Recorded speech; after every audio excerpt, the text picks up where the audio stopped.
যে ভোট কেন্দ্রে যে দখল আমরা নির্দোষ, আমরা কিছু জানি না। নির্দোষ, আমাদের শুধু শুধু এখান থেকে ধরে নিয়ে যাওয়া হচ্ছে। কলার ধরেন। আমরা এখানে নির্দোষ,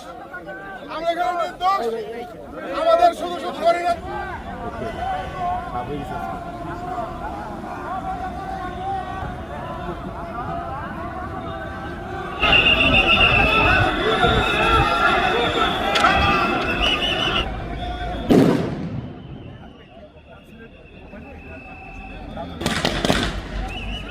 আগামী 12 তারিখে সুষ্ঠু, শান্তিপূর্ণ এবং অবাধ এবং উৎসবমুখর একটা নির্বাচন হবে ইনশাআল্লাহ।